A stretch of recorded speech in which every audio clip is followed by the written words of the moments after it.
Hello, I am Patty Rose. Welcome to the Spent the Rent podcast. My guest today is Springfield City Councilor Alan Stout. Alan is also the VP of a local business. You can tell me exactly what you do. I buy and sell cedar shingles and steel rebar. Perfect. Super exciting, I'm sure. So we are here on location. This is the first time ever I'm doing the podcast at Cedar Woods Distribution. This is Alan's company. He was gracious enough to have me over here, give me the tour. And so we're going to talk today about a bunch of different stuff. You've been a guest before. We've talked, multiple times off air on the podcast about how we can bridge the divide. You are a conservative and also a Catholic, which we're going to be talking about today because of the passing of the Pope. And I, am, I don't know. I don't like to call myself center because I used to feel like I was pretty far left, but I feel like things shift. But I'm definitely a left-leaning registered Democrat. But we've created a really good friendship, and we have a working relationship. And I was happy to support you because you were unopposed on the city council when you ran. So, but thank you for being here. Thank me for being here. Yeah. That's so funny. Thanks for coming into my house. Yeah, this is really cool. So I mentioned that we were going to talk a little bit about the Pope. The Pope passed away last week. And I have a lot of family that's Catholic. My dad's side of the family is Catholic. My mom's side of the family is former Catholic. They're Lutheran, which is diet Catholic. And so my grandpa left the Catholic Church, I think, before my mom was born. And then he actually became a Lutheran pastor. And so he relocated from, Massachusetts area to the West Coast because there was a need for a parish for that. So that's how they got to San Diego, which is where my family was from. And so I have a lot of history with the Catholic Church. I've been to a couple services, funerals. My grandpa's funeral was a very big, elaborate one. He was the bus driver for the Catholic Church in San Diego. So I have a lot of history with that. And we wanted to talk about the passing of the Pope. The Pope was truly a man of the people. One of the things, and I want to preface this by saying, first of all, thank you for doing the show. And Alan is here representing himself. Yes, he is on the city council. Yes, he owns this business. But also, these ideas and thoughts that you say are your thoughts alone. So I wanted to talk about the Pope, and I want to be clear, I might add a different spin. We're going to talk a little bit about the political ramifications of this last Pope, maybe. And I want this to be just clear that I'm adding to the conversation. There's already been a lot of talk about the man, all that kind of stuff. So we're not degrading or any of that. That's not the goal, because I personally, the day that the Pope was chosen, I had and I'm not Catholic, but I had a real deep feeling about how good this was going to be for our world. And I thought he was a really incredible man. And I just felt it because I do have a faith. I don't know specifically how to define it and whatnot. But regardless, we'll get to that. So the Pope, I wanted to talk about one of the things that I see a lot. And I made a comment you had made a post on Facebook about this, and I read it, and it really got me thinking and inspired me to kind of want to reach out to you and talk to you about these issues. Because one of the things that I see a lot is Catholics paying their respects to Pope Francis, but they make a point to say that they didn't agree with him politically. Why do you think that is? Well, there's lots of room to disagree with your Pope. Right. And just keep in mind, there's a lot of different popes out there. A lot of these different Christian churches have their own Pope. But for the Roman Catholics, the Pope is just the Bishop of Rome. I think that many ways people feel their views, their ideas are not being represented by the Pope. And they only owe the Pope allegiance in two things: matters of faith and morals. So you talk to any Catholic, they'll say, you know what, I might not like the bishop the Pope chose, but I have to agree with him in everything in matters of faith and morality. Sure. That's the kind of the essence of what it is. The rest of it's sort of, it's up to God. It's up to, and frankly, fallen people too. Kind of people that don't have everything put together. Right. Because there's a separation of church and state. And there's, we had talked off air and you said, I don't know if I want to go deep into political theory because we'd be here all day. But I do want to just mention, I have an empathy for this because the way that I choose politically how I address faith is that I approach it with kind of an understanding that I want to make sure that I'm protecting people's rights to believe anything, even if it's something I don't believe. And so it's tough. I don't know if this is the right direction to go with this question with the Pope, but it's tough when it comes to hearing other people's experience where they have a strong faith and then they vote on that line of what to, and so the Pope brought something different where it was like he was kind of this last Pope, that he was kind of throwing, caution to the wind with some of that stuff where he was saying, like, for example, that he thought that same-sex marriage, was he opposed to same-sex marriage, but he was okay with gay people being in the church? It's tricky. Yeah. Because I think the first thing we have to look at is you have John Paul II, Benedict XVI. These guys are really theologians. So what they're talking about is about the universals, like the things that are always true. How do you understand what this is?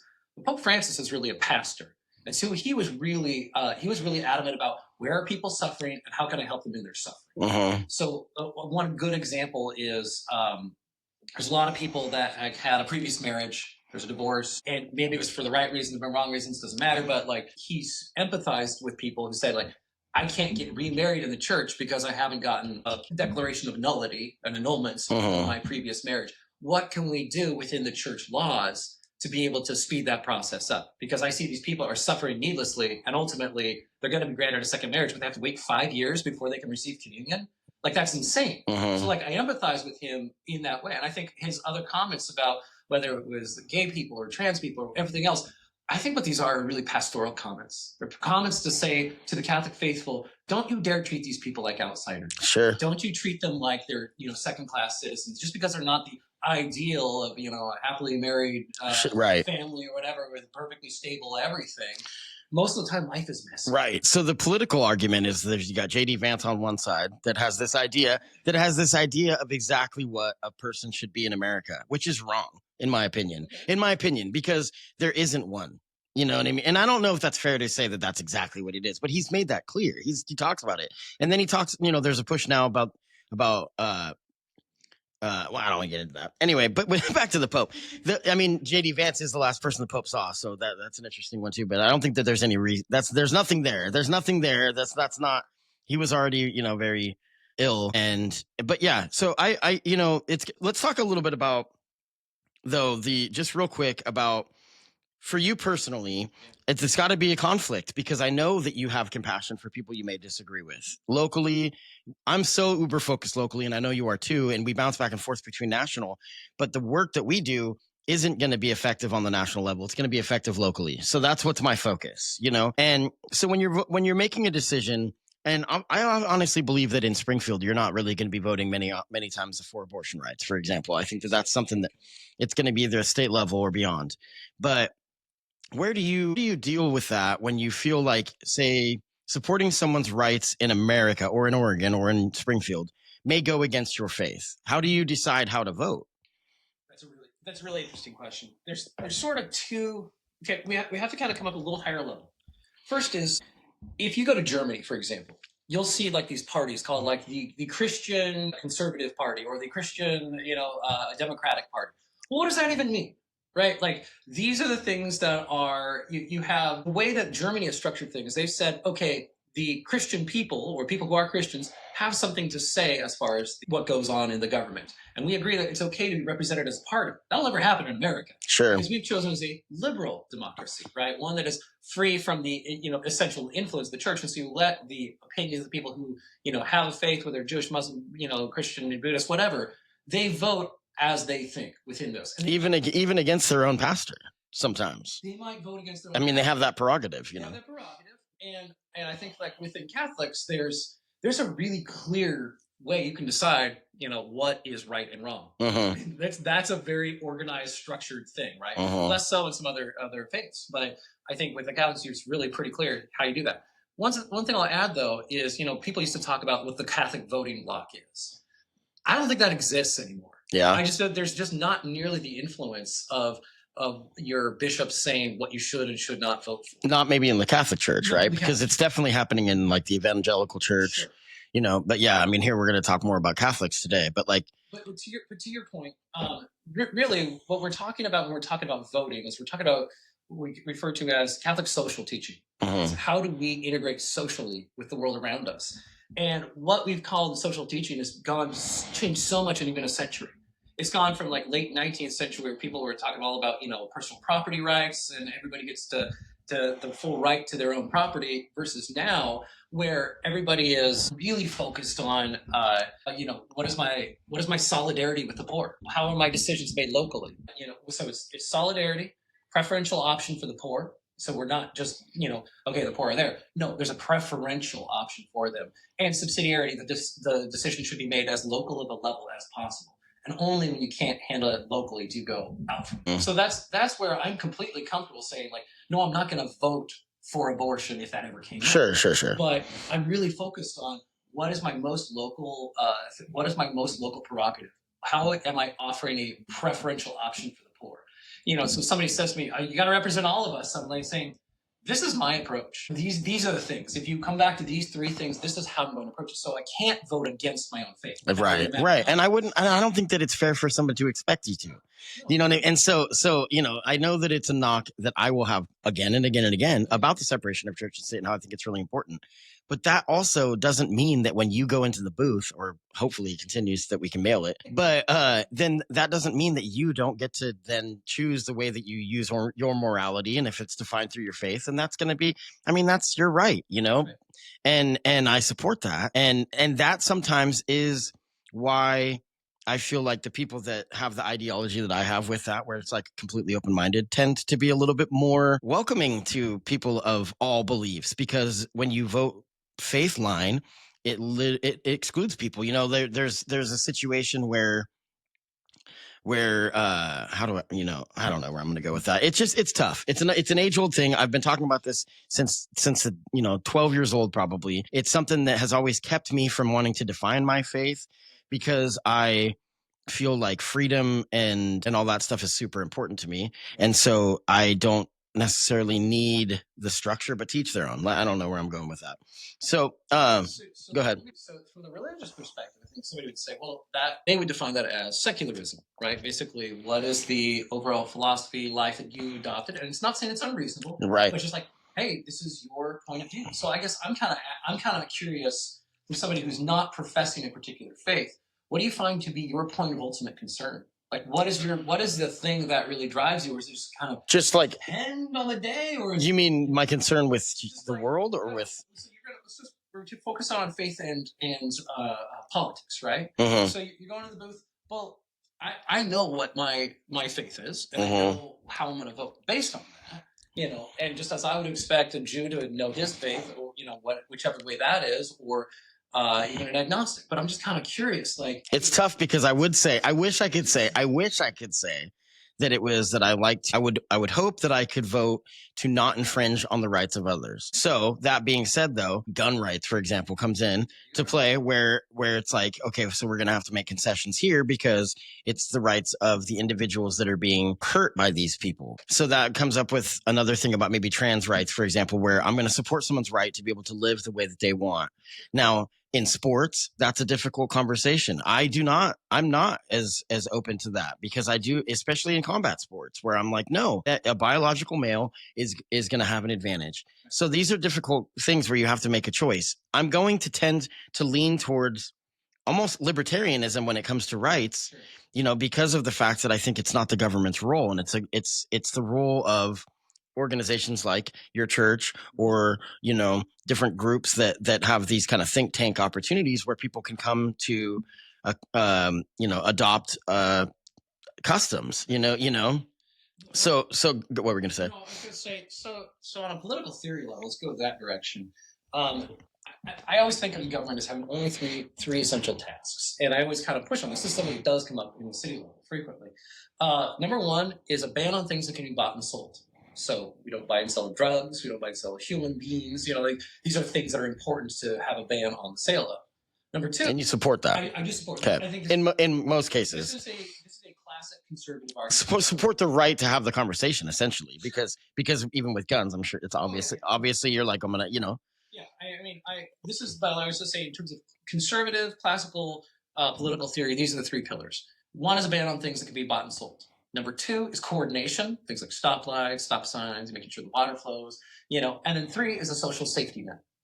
And so I think the big question is, how do we engage in each of these different things? Sure. Right? So one of the big discussions, especially with homeless services and helping people that are experiencing addiction. Okay, is that a state level thing, or is that a city level, or is it a county level, or is it a national level? Like, where are we in that conversation? We're having this ongoing conversation about what does our social safety net need to look like. Yeah. Likewise, with a ban on things that can be bought and sold, a lot of things have changed with that regard. Right. The old blue laws, we couldn't buy anything on Sundays. That's changed. And yeah. There's a number of states where you can't even buy liquor on Sundays. Right. I think there's those are the conversations to be had, starting with local and moving up to national. So. Yeah. And I agree with that, and I mean, I agree. And I think that sometimes if this is one of the reasons I started this podcast is because I want to have conversations about the actual operation of government, the way that like I used to be super opposed to all government. Just the idea when I was growing up, I listened to punk rock music. The irony is that punk rock talks trash about conservatives, but they agree. But so I grew up with that. But then I started to realize the need for local government, and we're seeing a huge push for that. And you talked about strobes, or stroads, roads and streets that meet, that stroads and how that kind of work is happening on a local level is so important. Is so we can make walkable cities and things like that. And I see such a need for that. And I'm happy to see somebody like you get involved, even if I disagree with you on a lot of the national political issues. But that's fine, because on the state level or city level, we can meet, we can talk about our concerns. I don't know where my point is there, but like to answer your question before about my concern, it really does come down to the infringement is how I come to my conclusions. But yeah, and then as far as who I'm supporting, it is the effectiveness of how they're going to take care of the marginalized is what I look at. And you said, because there's a lot of people that have this attitude of like, why are you in this position that you're in? You know what I mean? You're obviously in a position you're in because of the actions you made. And that may or may not be true. But the reality is that sometimes you wake up and you're in a position that you're in that you can't get yourself out of. And so what do you do then? Because it doesn't matter if they're here, nor, if they got themselves there in that position. And Eugene as a whole is seeing a much more difficult response to some of the mental health crises that we're facing. Springfield has a little bit harder hand. Can you talk maybe, and this is completely changing gears, but can you talk maybe why you think that there's a difference between the two cities? Granted, it's very small. So if we could section a part of Eugene off and almost just talk about that, like if you just had, we'll just say the issues of South Eugene campus and downtown versus Springfield. Oh gosh, that is really tricky. I don't have a good answer. That's a good answer. I think that that's an appropriate answer because there's so much, just nonsense that people will come up with. Yeah. I think that's fair.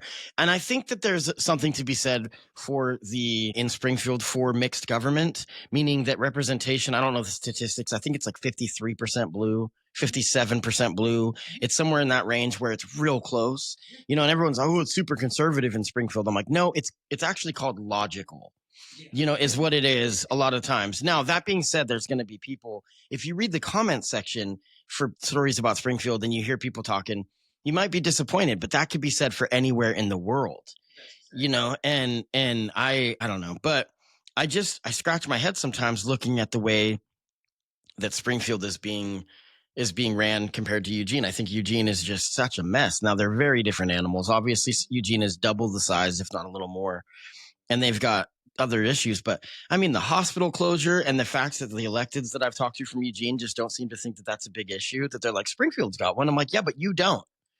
And so why don't we put in some kind of tariff on that? Tariff on medical services. Yeah. I'll support that. Sure. No. I'm totally joking, but I just think it's difficult. I don't know where my point was. I think like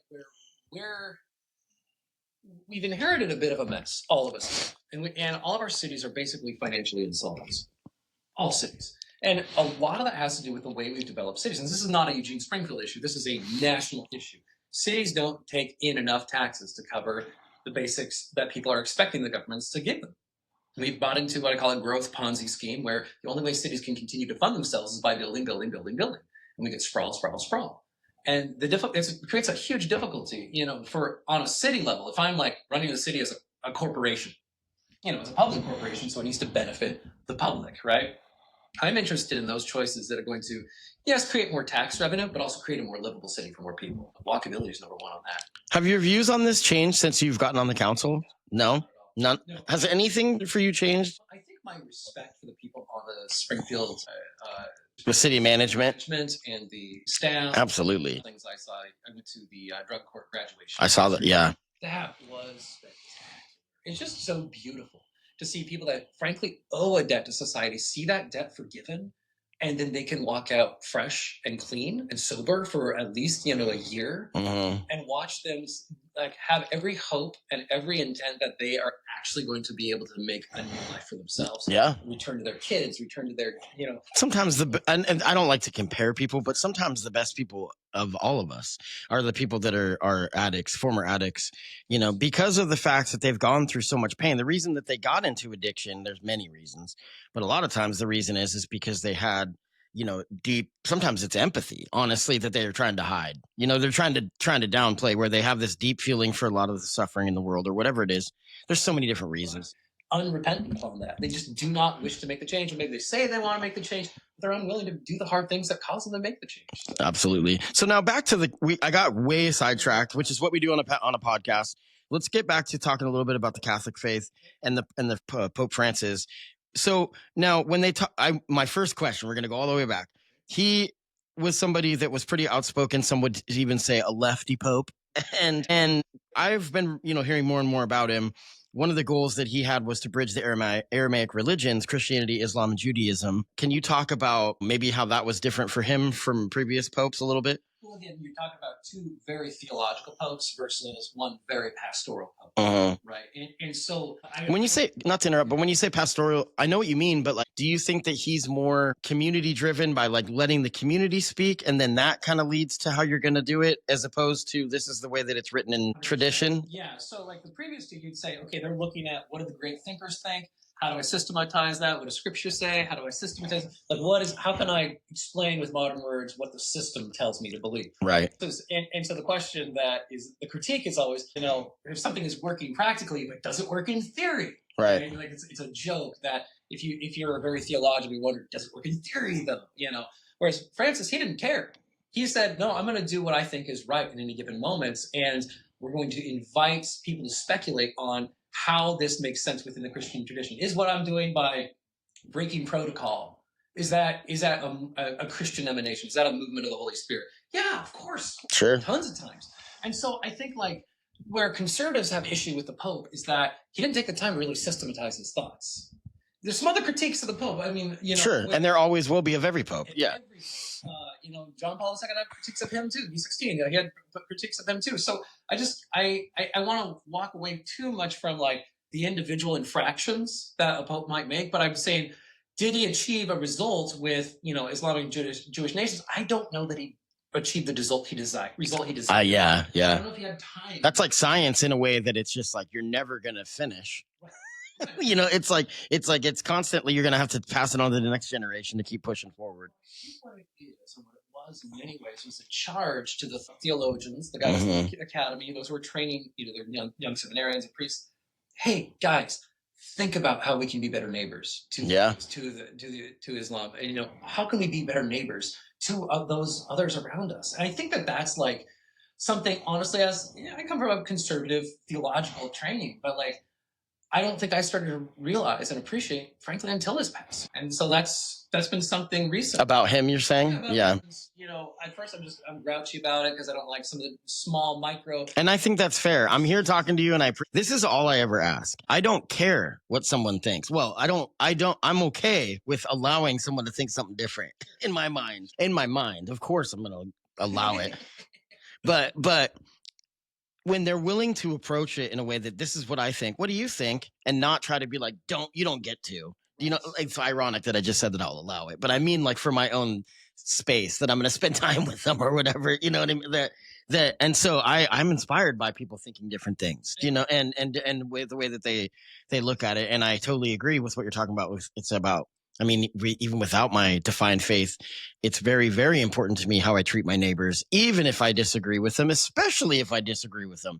Because if you can create allies with them, then you've got a lot going, because then you got something where you're a stronger front. And not just that, and it's not just about being the aggression. It's about, safety and happiness and peace and all that good stuff. So yeah, I don't know. Let's talk briefly about how they choose a pope. I know it's a long process. Yeah. So first of all, the Pope lies, what I call in state, just like as when you have a major leader, lies in state for 9 days. So from Easter Monday. Now we're in, I think, days 5, 6 of this, of him lying in state. And then after that, they invite all of the cardinals to come elect a new pope. So a cardinal is simply a bishop that has a special designation, a special permission within the church. Normally, you have to have your local bishop, and then you have priests, and the priests are obedient to the bishop, and the bishop's obedient just to the Pope in Rome, right? But then the Pope says, but there's these special bishops. I'm going to send them out, and they can preach in any diocese, and they have my special blessing to go throughout the entire church. It's only like 135 of them, but only 120 electors. A little bit specific, but point is, you go into what they call a conclave with a key, meaning they lock it up so nobody can get in, and they take a vote. Yeah. And then they have a discussion, and then they take another vote. Very discussion. Eventually, 2/3 majority wins. Very much. Amazon Prime will be called Conclave. It's, if you're really interested in the nuts and bolts, it's dramatized, but it's worth watching. So I was curious, is that movie? So you watched it? It's very. It's good. It's a but it's not like an attack or any of that. It's actually like showing this operation. Yeah, and I had a professor who said, "Oh yeah, the Catholic Church has never been political." Sure. Oh come on. If yeah. We're talking about people. Absolutely. What about complete side note? But what was the one with Mark Wahlberg, Father? Did you watch that movie? It's a true story, and he was like, "What's that?" No. Man, I can't remember. But so he plays a pope that was a boxer. And then the guy, he was like a womanizer and all this different stuff. And then he came late in life. And I think that it's an interesting, he's very serious about his faith. And I think that he was trying to show that it's like, there's a lot of approaches, and I think that people need to kind of look into it a little more before they shut off how close-minded they can be towards someone of all faiths. One of the things that you talked about, maybe this is a good segue, is, how a religious person or how a Springfield conservative is viewed. Or if you're religious, that you're automatically a Trump supporter. Or if you're this or that, then you're automatically this in the conservative side. Can you want to talk on that a little bit? Yeah, I think that there's this, and I don't blame anybody locally, but I do blame, I think, the national politics, I blame media, whatever it is. We are approaching each other with a tremendous amount of hostility, and we're not able to talk about the actual issues. And we were talking earlier, it's really frustrating when we don't have clear answers from the media. We don't know what truth is. We know truth is like, hey, does it conform to reality? We don't have a sense of who's telling me the truth in the media. One person says it's this way, one person says it's the exact opposite. And it drives me completely bananas. So I a little bit have to say, okay, well, what am I doing locally? What is true locally? What is true, what are the things that I can touch and influence and actually have a conversation about? But I think there is a, if I am religious, if I am a conservative, and if I am a Catholic, it must be a Trump supporter. I think that's a mistake. Also, I don't think that at this point, with Trump being elected twice, I don't think it's really fair to hate somebody for supporting him. Sure. I never really did. And I think that it's fair when I'm saying hate. You can disagree, you can call out all that stuff, but to actually be aggressive towards, it depends. There's reasons. It's not just because they supported one of the two options.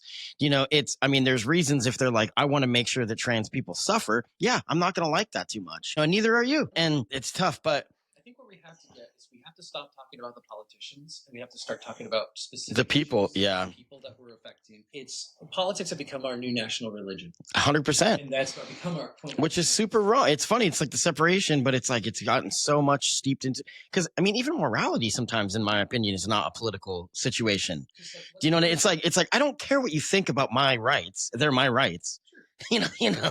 So why is that? Yeah. So I'm just really interested in knowing, what's more valuable. We talk about sports are a huge addiction for people, and just they're into it. They love sports. I don't begrudge them the sports, right? Politics, same thing. National politics becomes somebody's identity. And so I think if we want to have a healthy conversation, how do we make Springfield a place where people feel a great sense of belonging, a great sense of identity? For years, Springfield didn't have that. It was, I'm from Eugene, I wouldn't go to Springfield. Now it's like, okay, what is Springfield's identity? How can we reclaim some of that? And I think it's simple things like buying a Springfield Drifters hat as opposed to an M's hat. Sure. I'm kind of frustrated. Pretty soon you're not going to have a choice to buy an M's hat. So So no, I agree, and I gotta say that at Island Park, this is just one thing. There's so much work to be done, and there always will be.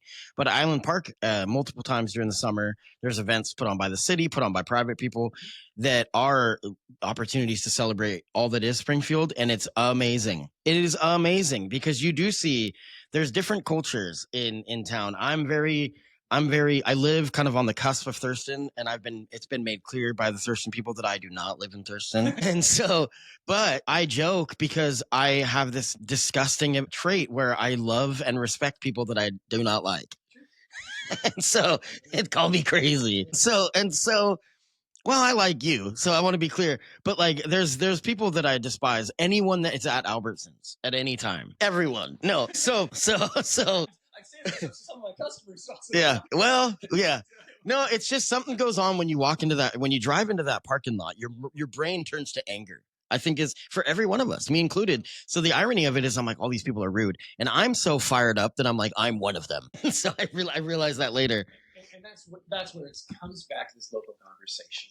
If we are wanting to build a strong city, a strong town, we got to look in the mirror. We got to start looking in the mirror, but also we got to make those incremental changes. And I think that I don't even know how you would do that. I'm just kidding around. I think it's cultural. I think it's because of this national coverage that you're talking about. I think people are so afraid that they're going to encounter somebody that is going to make them be fierce. And that's the thing, because I come across as being a fierce guy sometimes. I'm sure in some ways tough spoken, and hard edged and whatnot. But inside, I'm like a broken, painful little empath, And so the reality is, we're all of that. All of us are very strapped financially right now. Sure. Inflation has really kicked us all. I think people are under a lot more desperation than they used to be. Yeah. So this sense of how easy is it for a younger person to buy a house now?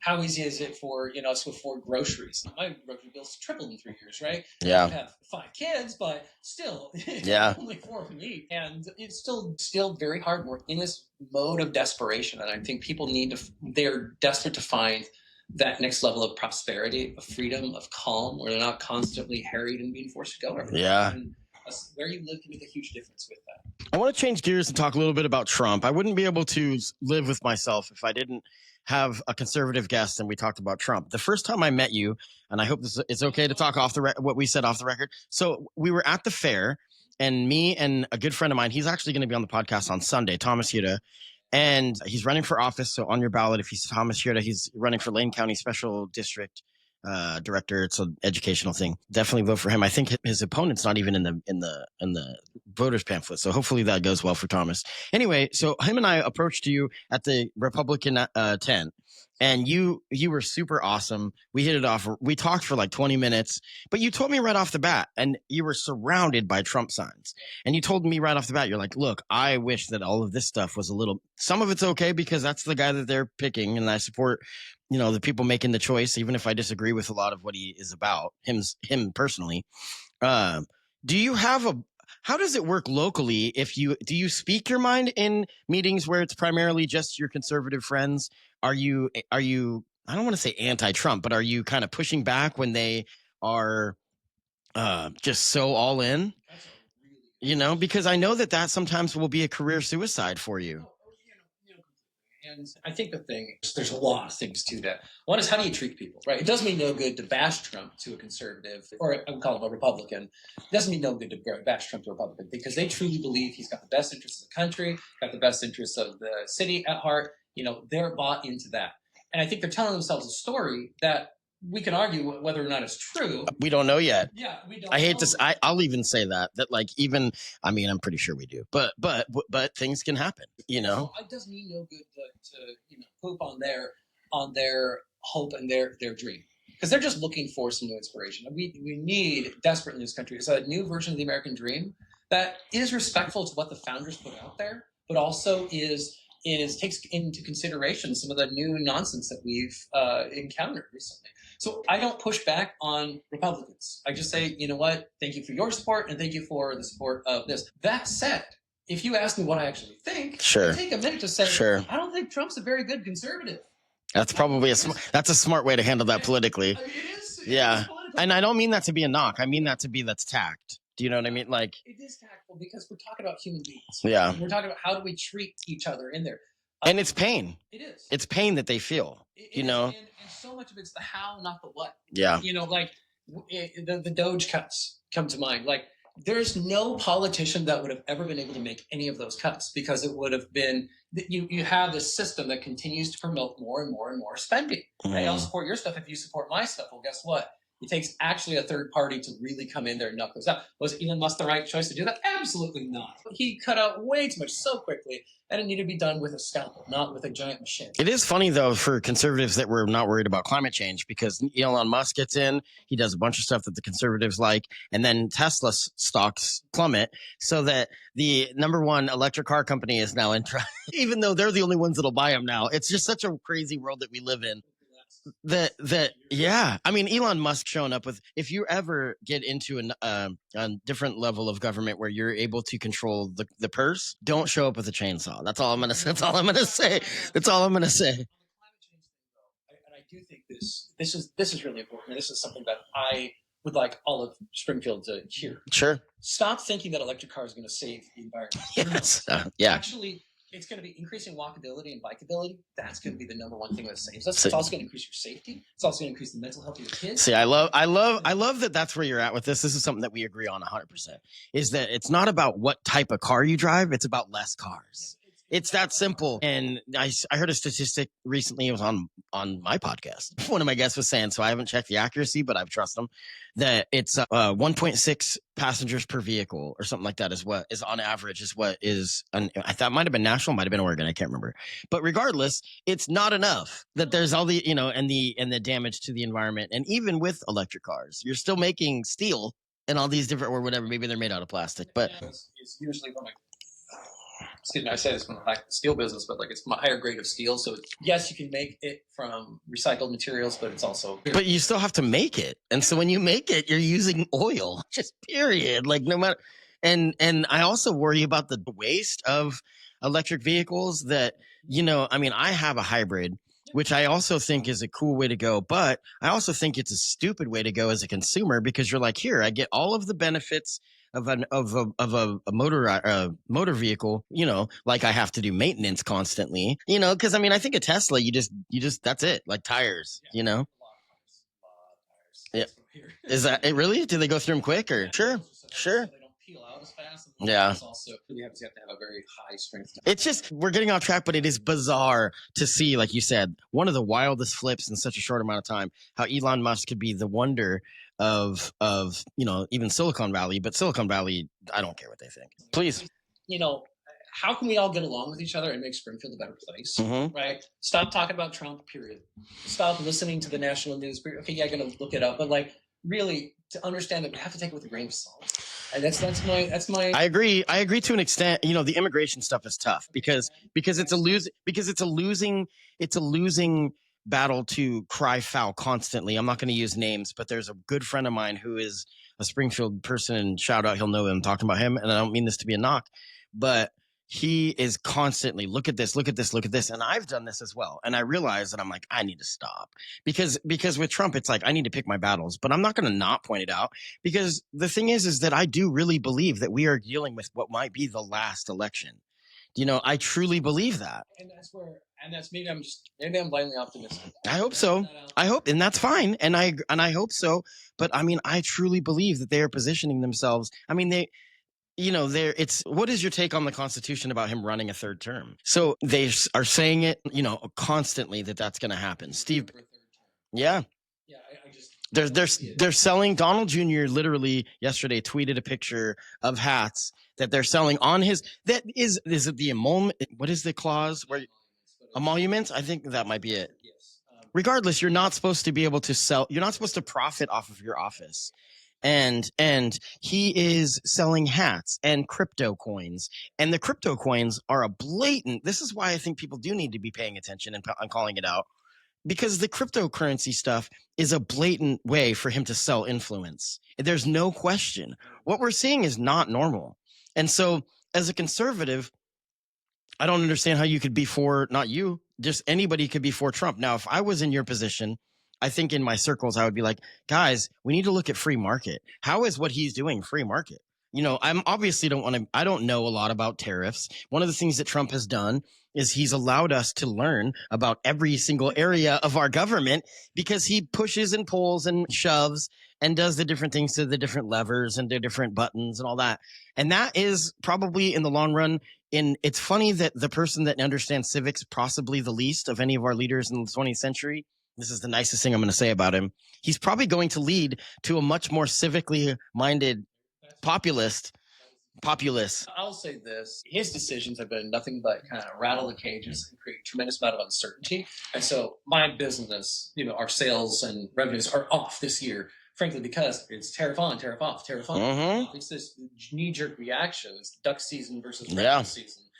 Who knows what's happening, and it's extremely frustrating. So, but back to something is, I think we just have to talk about issues and treat each other civilly. Yeah. Actually talk about the conversation, but we can get away from the actual person that we're talking about. Because again, I think that some conservatives are waking up to that. He's not a great conservative. Well, and that's my problem too, though, and I agree. But the thing that I see is a difficult thing is that Trump has become the party. And so it is completely unfortunate because though people like you do exist, I don't mean this to be a knock, but what happens is power is going to override. I don't mean this towards you. I mean this electeds, voters, everybody in the Republican Party has basically, at this point, just accepted that if this is the path that we need to have power and control, then we'll accept all the nonsense. They've made it clear. I mean, the electeds, the fact that you haven't, the impeachments, and maybe we would disagree. A post-truth world, we don't even know because I think that we think we do. But at this point, you've got one side the Mueller report, people are like, oh, we found out it was nonsense. I'm like, that's not what it was. That's not what it was, period. And it's just so frustrating, and so he, like you were getting at, that he's not a true conservative, which maybe completely, and it's going to be dangerous for 30 years. I mean, I think that this is going to be really detrimental. And unfortunately, the pendulum swing is crushing our country. How far because the only answer on the left right now is AOC and Bernie is the only people that are making any noise. And that pendulum is going to end up keeping people killing each other. So this is where I would say, again, as a conservative, one of the things that frustrated me, let's go back to Obama. Sure. I always thought during Obama's presidency that the executive branch had too much power. And there was too much of the administrative state underneath him, et cetera, that could have had lawmaking abilities without actually had any accountability to the voter. Because, you have somebody in there, he's in charge, but ultimately it's just too much power concentrated in the executive branch. I've always believed that. Trump's just made it worse. So, what's the solution going forward? Well, really, it's saying, okay, does Congress authorize war powers to the president? And if Congress authorizes war powers to the president, fine, let's get behind that. But then you have Congress authorizing the president, not just the president, going off and signing 1,000 executive orders and then us going crazy and following blindly all these different orders. So I am frustrated when he just flouts what the courts say. That's a real problem to my mind. Is, okay, where's the enforcement? That's where I'm talking about, where I see authoritarianism coming in, because he's like, let's get rid of anybody that challenges. I mean, I think that they just had a judge arrested. Yeah, it's insanity. Yeah, because you talked about that. Yeah, we were not certain whether or not ICE actually had a valid warrant for his arrest. She hid him away, and then they arrested her for hiding him away. I'm like, I can remember a time where hiding somebody away was actually a noble thing. And you can say also that sometimes getting arrested, causing some good trouble. I mean, like John Lewis, that cause some good trouble, civil disobedience. Sometimes the arrest is a protest, and it makes a good statement. I mean, I always say it's like during the BLM protests, and in Springfield, we have to make sure that people know that's Black Lives Matter, not Bureau of Land Management. But when the BLM protests were going strong, especially the one in Springfield that was very notable and got a lot of coverage, I'm like, you guys, if you guys really want to make a difference, just go get your ass kicked on camera. Like, you don't actually be the aggressor, because then you lose sympathy because people. But yeah, I don't know. I am worried about the Trump stuff, and I think that it's really difficult because families are fractured. My father and I are having such a difficult time talking. They've basically written a line in the sand that they've made it clear that I'm not, because I don't practice. They don't come out and say this, but the way that they push about faith as if they're the good guys, and it's just like, dude, how am I being a bad guy when I'm also so, like, Ricky Gervais, when he says about he's an atheist and he says, you believe that there's 3,000 gods and you believe in one of them. I only don't believe in one more. And so is the way that he explains it. And I'm not an atheist. I'm just saying that this. So when somebody says that my dad, for example, is like, I'm a religious person. So therefore, I do the way things that God would want. And I'm like, I'm glad that seems to be working for you. But that is not the only way that things work, in my opinion. Or at least we've already know that that's not what everybody agrees on. We'll just put it that way, that there's different ways to interpret that. And so it's so difficult when people think they're the good guys and you get the conservatives and the left are thinking they're the good guys when that's not really the role of government, is the morality. I remember knocking on one lady's door and she said, well, sorry, you're on the dark side. I was like, come again? Do you want to actually talk or you just want to throw things at me? And I think that's fair. And I think that the left is very guarded because the left seems, the Lane County left, in my opinion, what it represents more than just Eugene, Springfield as well, all of us, what it represents is we're going to stick up for the little guy because the bullies have been winning for too long, and unfortunately, the first ever taste of progressivism, whether it was when Kamala Harris actually ran in a primary and got 4% or whatever it was, progressivism was taking off. And you see the shift with Bernie where even Trump supporters were on board because there's been a lot of free agents, as Chris Cuomo likes to call them. There's been a lot of people that don't know where they're going to fall. And then they had these people that were like, ooh, Ron Paul, I like him. And then I like Bernie, which they couldn't be more different, but it's populism. And the Democratic Party might have saved us from civil war by lying and cheating us in 2016 by not allowing 2020 by not allowing Bernie to win the primary because he was going to win the primary. And they did South Carolina. That might have saved us from civil war because if you had two populist groups that were super entrenched in what they believed were being the good guys, we would have killed each other. And so some health perspective on world politics, especially after World War II. One of my studies, okay, post World War II dictatorships, or even pre World War II dictatorships. So Franco in Spain is a really interesting guy, and he's got a bad rap for years, right? Yet he achieved so many good things for that country at a really incredible ass. Yeah, he had to throw some people off the cliffs in order to do that. Yeah, I don't know. That's always the tough thing. I mean, you can say Hugo Chavez was doing so, and that's extreme socialism, and he was doing some very popular things, and this is probably where I'm going to get canceled. Not canceled, but like the powers that be will delete me. Is that then the CIA gets involved, and then things tend to change, and then he's paranoid and starts being more dictatorial. I mean, you could say the same about Gaddafi, and so it's really interesting. My kids have this attitude. I agree with them to an extent, but they have this attitude. They're not believing in American exceptionalism anymore. They're believing that we are the cause of a lot of this, and with information, we might find that may be true. It's like I'm going all over the place, but with the Hillary Clinton stuff, this is funny. With the Hillary Clinton WikiLeaks things, people are like, this is super terrible. They tell one person one thing and one person another thing. I'm like, that's called diplomacy. That's literally what it looks like. I'm not defending Hillary necessarily. I'm just saying that is actually how you do things, is that it's kind of gross, but you kind of have to butter people up on one area and then you got to do something over here. And so it's kind of like having charisma, I don't know where the question is, but. Well, and I think if there's a question to this whole conversation, is how do we make Springfield a better place? Yeah. That's really the only question. I know we're going to go bigger picture and down the road, I would love to really zero in with you and maybe have a joint episode with someone like you and Corey Rodley, for example, two people maybe with differing views who she's incredible. Yeah. So, but I'd love to do that, zeroing in on local stuff. The only thing that keeps me from doing that is that it gets wonky, is that it gets boring, and that people want bigger picture. People want these bigger issues. So we bounce back and forth between national, and I'm learning and getting better at this whole process of doing these shows. But this is the first one, again, like that's being recorded remote. So this is going to open a lot of doors where I'm going to be doing stuff on the go, but yeah, I agree. I mean, I want to be more locally focused, but our anger and aggression's coming from the national level, like we've talked about today. And how do we kind of address that? And I think the conversations where we sit down together and just kind of hear each other out and just let each other, I mean, we're not going to change each other's minds. Maybe we're not going to change each other's votes, but we can make each other's lives better, and more fulfilling. I mean, I had an extremely cool experience with you when I ran into you at Costco and you were with your kids, and this meant a lot to me because you came up, you're like, hey, and you just jokingly were like, well, this is Patrick. He hosts a podcast. We basically don't agree on anything, but which is not true. I mean, it's like on the political stuff, but the things that we do agree on are morality, on kindness, on compassion, those kind of things. And if you're telling your kids this, and I know that you're somebody that really has family values and that really, I'm sure that you probably try to, I don't want to say shelter, but you try to raise your kids up in a time appropriate way. Yeah. It's like, yes. So saying something like this, introducing someone like me who grew up in the punk rock scene of Eugene, well, no, I know, but like it meant a lot to me because it shows that you look past these things. I absolutely do, because it's not about, I'm also very willing to admit that this gives a segue into a question that I was wanting to ask about.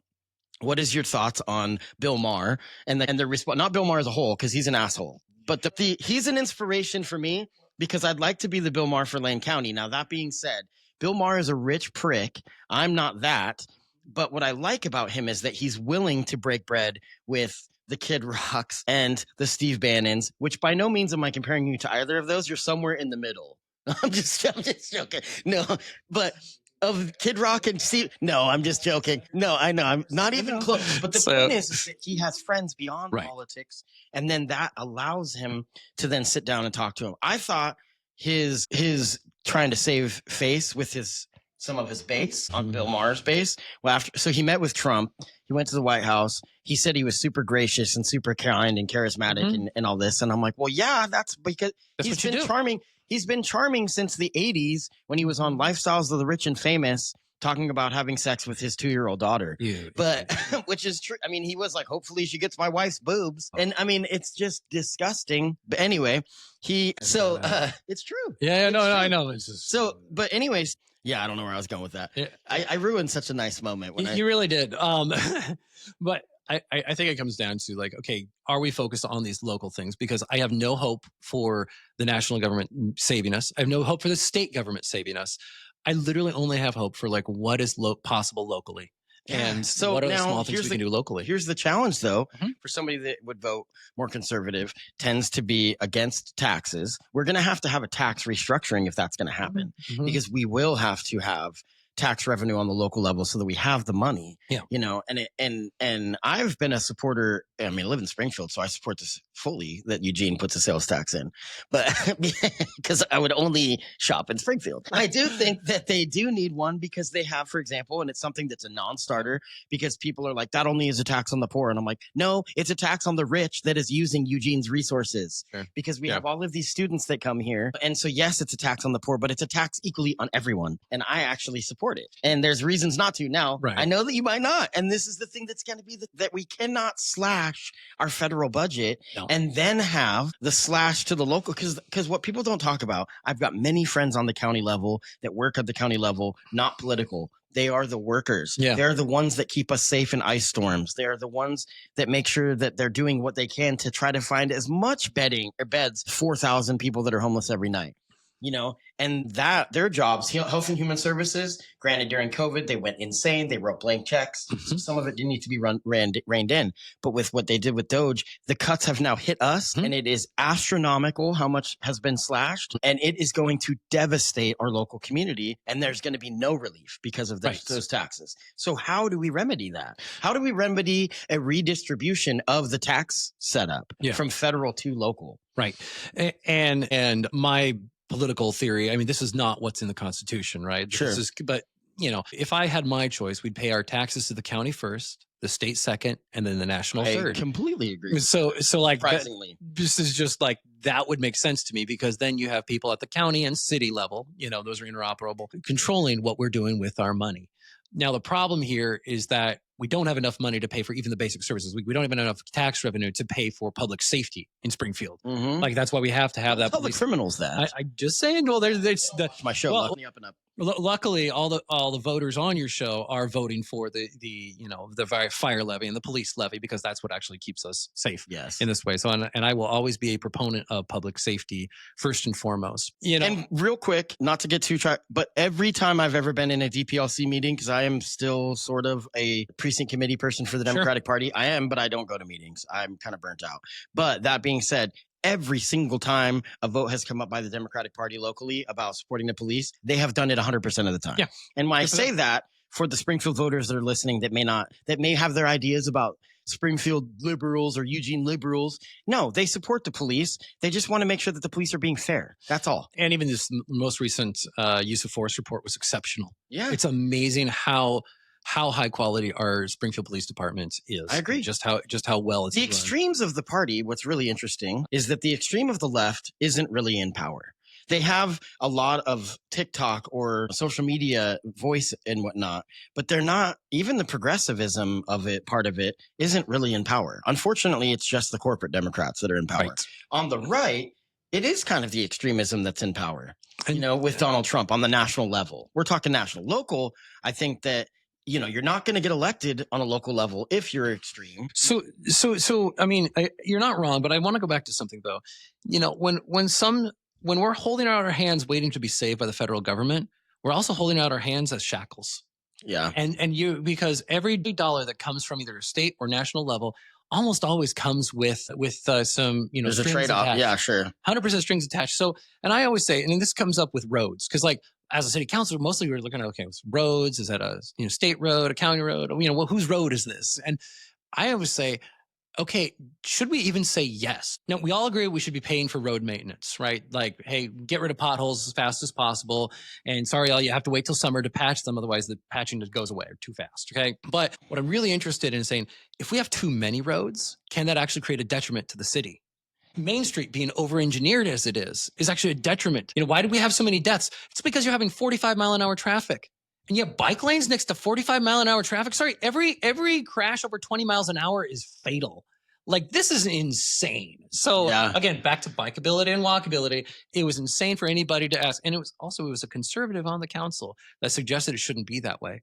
And so we have to really be willing to say, own our city. We have to say, I'm taking responsibility for Springfield. I'm taking responsibility for what's happening here. And I would say, hey, if we were to spend time and money as an effort, let's spend some time and effort suing the state for infringement of the city's charter, infringement of the city's rights. I know that sounds totally wonky, but what I'm really saying is if we take responsibility, we'll find a way to pay for it. Yeah. What did you think about the Main Street Safety Project? It was a disaster politically. And a lot of people listening may not be even familiar because people just don't pay attention. But I had the city project manager, I think, Molly. Yeah, Molly Markarian. She was on and she talked about it way back in the day. Sean Van Gordon and I did it. Or he was asking me if I wanted to do it. I personally was very supportive of the idea, even though it would have caused some grief because, it was going to put in roundabouts and raise meridians and you wouldn't have to stop. There would be no, you instead of having to wait at a light, you could go to the roundabout, turn left at each street, and different things. And businesses hated it. I know that it was going to pretty much uproot Dutch Bros on 42nd. Sure. All these different things. And so it was politically just a non-starter. Yeah, it was a non-starter. And it still is a non-starter. And I'm glad it died. But it's not for the reasons you think. Most people think. The reason I'm glad it died is because right now, the way we engineer roundabouts is over-engineered for traffic speed, not for pedestrian safety. And the biggest problem we have in Springfield is Main Street. And that is, we have not decided what we want Springfield's Main Street to be. Is it a street or is it a road? You talk to one user, he wants it at 25 miles an hour. Talk to the next one, he wants it at 45 miles an hour. And where are you talking when you say Main Street? Do you mean all of it or do you mean like all up and down? Like from 1st to 70? Such a mix of different uses. Because downtown, I think a little bit different. Yeah, because I think downtown needs to have like a bike detour where it doesn't go down Main Street, Sure. Because they're parking on both sides, and it's great that there's the business development of downtown has been awesome. I don't know what it is, but when you put in a brewery and get rid of a biker bar, it turns things around. Yeah, sure. Absolutely. No, but I think where I'm looking at is saying the issue that the businesses had on Main Street was that nobody asked them. Nobody said, hey, where are your key shipping routes? How do you need to get trucks in and out of here? No one planned for that. And it was the assumption, well, you can drive around that roundabout. You can. So I guess I would argue that and you're right, but like they do with public comment, like the city, and you're on city council now. So you know that like you put it out there and it's like, anybody? And no one cares. People are like, I don't like it.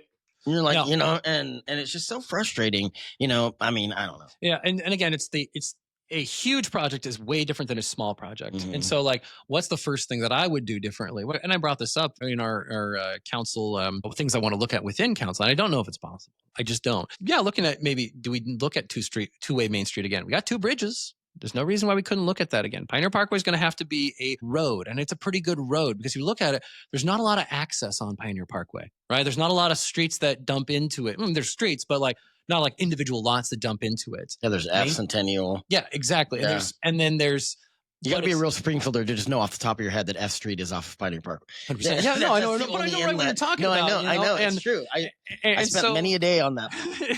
That's how Uh, you would get to the fast skateboarding track. yeah. You know, when they but- first put it in, it was like the smoothest, and I have the scrapes to prove it. But But anyway, we have to be willing to say as a city, okay, I want from here to here to be fast. I want from here to here to be slow. Because when you slow traffic down, you build wealth in the area. When you speed it up, you're getting them out of trying to get town. them out of town. Yeah. Fine. Let's just choose. Yeah. Let's just choose, because that's the issue that we're really having, is that people are unwilling to really look at that difference. what is something that you can do on the city council level Mhm. to create jobs, to bring? I always ask people this. Maybe the answer is not a lot. 2-part question. So Mhm. what can you do? And if maybe the answer is not a lot, then what would you like to see happen in Springfield or Lane County as a whole to create jobs? Because I think that this is one of the biggest issues. Mhm. Because, if you create opportunity with not it doesn't have to be high paying. It needs to be living wage paying, Yes. and because high paying jobs, that's a tall order for a business. They got to Correct. bring a lot of revenue. And I know that it's a difficult thing. You know what I mean? People want what they deserve, but the money has to be there. Right. I mean, It's 2 things. Obviously running a financially prudent city is crucial. And I'll keep beating this drum. The more walkable and the more bikeable the city is, the more valuable the city becomes. agree. Okay. But I also think the job of a city councilor is not so much to legislate like, oh, we're going to have, less pot shops, or we're going to have, more, whatever skate parks. No, that's not even close to the Sure. job. The point is to be the best salesman for the city of Springfield that's possible. mhm. Because when you have the city council say, oh, you're trying to open up a bakery there? Oh, great. I want to make sure that that the staff of the city manager's office knows you and is looking out for you and doing everything they can to process your application as fast as possible so you can get open to business to go. And when you approach business with a united front, I think that's the most important thing. And so I'm just interested in what else can we do to be better salespeople for Springfield? Mhm. And I'm just, whatever that looks like. So, and that's hard because you have to have the ear of the developers. And there's some counselors that really have the good ear of really quality developers who are interested in making good quality investments, good quality buildings, parking lots that aren't too narrow, really good things. And that naturally attracts them. They also have a certain amount of finesse to them Mhm. that people like doing business with. This is the cool thing about a board, because a board, you're going to have all these different skills. 100%. I was really saddened, even though I don't really think it's the same seat, because you replaced Joe Pichinari. Is that Yeah. correct? Okay. So I was really saddened when Leonard Stair left, because Leonard Stair, it was somebody that maybe almost to an extreme where he was 100% pro worker. I mean, he was the union rep at one point. course. And so point is that I'm not 100% just pro union. I'm not 100%. You know what I mean? Like some Democrats. But my point is that you get him on, you on, you get Corey on. You're all different. Completely. You know what I mean? And that's the goal. You know what I mean? Completely. Is that you get these different voices. I remember when Corey Rodley ran, it was when I first started my podcast. Mhm. I interviewed her. I interviewed Johannes Tadeo and Chris McAllister. And those 3 candidates, though I think the right person won at the Mhm. time, I do now Mhm. that we can look back at it, they are all extremely qualified Springfield people from completely different areas, all doing different kinds of work. And Chris McAllister and Johannes are still people that you are very Yeah. familiar with because they are very present. Chris being a housing homelessness advocate, Mhm. Johannes being a Latino advocate, probably the biggest. I mean, he got the ICE contract out of the Springfield jail when he was like 21 years old. He put a lot of push on that. I don't know it's a long story, but yeah, there's a lot of great people doing a lot of great stuff here, and people that are willing to break bread with people they disagree with. And I think that's Right. really huge. And that's definitely to my other counselor's credit, and especially Corey. I really highlight that earlier because we could not be perhaps more ideologically opposed, but I couldn't respect somebody more. And I think she always has excellent things to say at council meetings, and so I just really respect her, and I want to shout out to her and to all my other counselors, especially the ones when we don't always disagree, but we can always have a conversation. Or don't always agree or disagree. Yeah, we don't always disagree, and it's great. It's great. Yeah, so I feel you. Well, hey, this has been fun. Thank you so much for having me. My pleasure. It's really a pleasure to get to know you better, and I'm going to keep doing what I do. If you'd like to donate to the podcast, you can go to strpod.com. Do it. And then click on, there's a main page right at the top where you can go to the drop down, and it's strpod.com/sponsors. But yeah, I'm going to be putting a lot of work in, the next few weeks for some of the upcoming election stuff. We've got a midterm coming up. Mm-hmm. The big thing is a lot of like school board elections. And so I'm sure that we're going to talk about a lot of stuff that's actually not happening, like people using a litter box. But so Well, maybe we'll put that as an austerity measure at the city. this goes into that post-truth world where there's so many stories nationally that get put out by these groups that they get picked up, and then there's no talk about anybody eating anybody's pets anymore, and so anyway, we're gonna get out of here. Thank you so much for watching. We are broken and tired. The world is on fire. The lines are drawn and you and I are on conflicting sides. We are broken and tired. The world is on fire. The lines are drawn and you and I are on conflicting sides. We try to compete it, left us feeling defeated. Retreat to our corners, establishing borders, conflicting sides. But what can't be denied, it's time to put aside our differences and pride and stand together allied. Conflicting sides can be a thing of the past if we look at ourselves and ask, are we accomplishing anything? Are we actually trying to bring anyone comfort, or is the goal to divide the conflicting sides?